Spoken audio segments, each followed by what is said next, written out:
So we're gonna make a nice quick summer meal using some of the ingredients that we had left over from the weekend, plus some of the ingredients I pulled out of my garden. Very simple and easy and quick. So what I did was I prepared all my ingredients ahead of time, and this makes it easier so that when you're in the middle of sauteing something, which is cooking at a really high heat, at a really fast pace with just a little bit of oil, you're fully prepared and you're not losing control because you're all chopped up already. Okay, so let's just go through the ingredients. This is a mini penne. This is actually a canned diced tomato that's most of the water has been strained out of it. Tomato paste, homegrown purple basil. This is roasted chicken that we had from the weekend. This is shucked corn that we had the night before last night. Just chopped onions, garlic. We're going to start into our sauce. Hot pan, hot oil. So we're preheating the pan until we see it nice and hot. Add some oil. The hot oil part is we want to let that sit for at least 30 seconds so it gets nice and hot. That makes a difference in the way it sears the vegetables and caramelizes it. Of course, if it reaches smoke point, that is really hot. Okay. See, that's not that hot. It didn't sizzle. Okay. We got the sizzle we're looking for. I'm going to add about 3 or 4 cloves of garlic, and the first measurement was about 3 tablespoons of chopped onion. Here's chopped garlic. And then we just stir that in for maybe a minute, minute and a half. And we're looking for a little bit of color. And again, to this, I'm going to add a little crushed pepper also. Not too much, it's hot. But that little bit will add a lot of flavor. And of course, a little bit of butter. It's going to be fairly low in fat, the way we're doing it, but the butter is going to layer a lot of flavor in the beginning. And the smell, this nutty, garlicky smell mixed with the butter and onions is just intoxicating. Wonderful. Okay, so we got just a little bit of caramelization, and this is where we throw our summer twist into it. This is about a cup of fresh shucked New Jersey white corn. Now that's sizzle.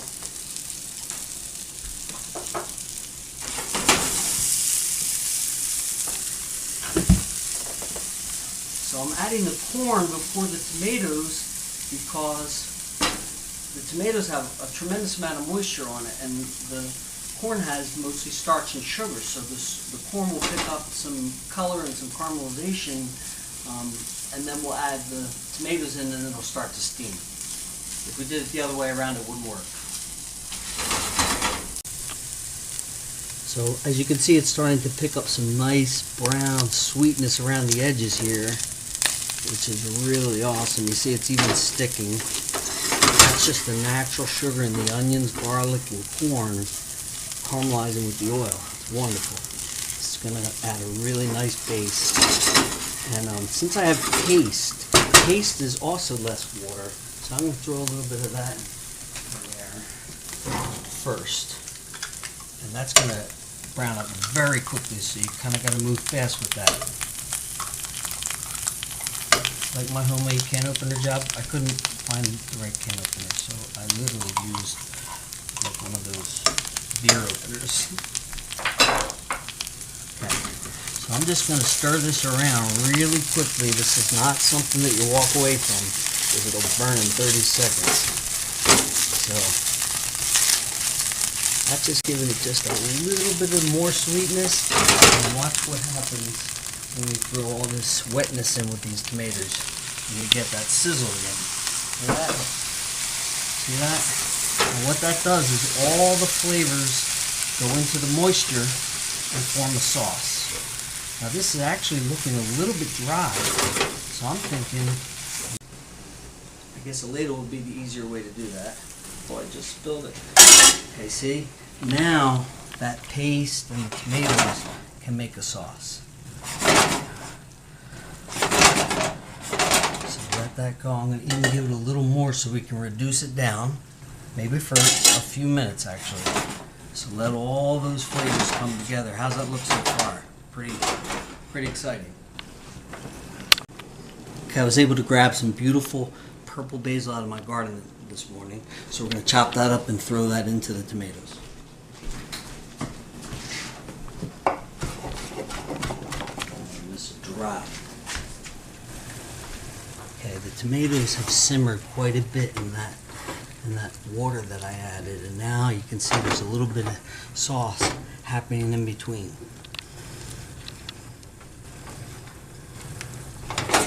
Very nice. It's reduced quite a bit. Some of the tomatoes have smashed up. It's looking very good. Replace the water. It's almost ready to boil. Ready to start putting some final touches on this. This is an old chef's trick, and it matches up with the dish that we're doing. This is chicken base. It can be found in some of the wholesale clubs. You want to look for the kind without MSG, and you want to look for it to be pasty, not dry and powdery. Just a teaspoon stirred up in there, and that'll complement the chicken that we're about to put in.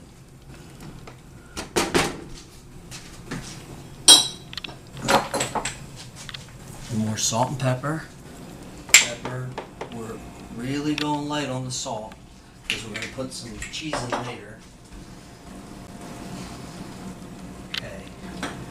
Now, to make a rose sauce, you got to add a little cream. Don't be scared. I'm not going to put that much in there. It's about a quarter cup right there. I'm going to take it to about a third, not too much. And as you can see, it's a little frozen on top. My fridge was a little cold. Okay. You see that really cream it up and give it some velvetiness. Really, really nice. Okay, we're almost ready to put our pasta water in. And the last ingredient for this dish is going to be the roasted chicken. This is light and dark meat mix. And it's just going to be beautiful in this light. This is a very light cream sauce. Very light. In fact, I'm going to add a little extra liquid to it. I'm going to say this is about a half a cup. Just so it can absorb and cover all the chicken, and just really fold it in. You don't need to keep cooking it. The chicken's fully cooked. And we're waiting on the pasta ready to plate. Okay, we're going to grate a little fresh Parmesan Reggiano, which is part of the reason we held back on so much of the salt earlier, because this is a real salty cheese, but it really finishes it off nicely. Let's see how this tastes. First taste I get is basil, just really strong, and then that creaminess of the sauce and the chicken and the corn.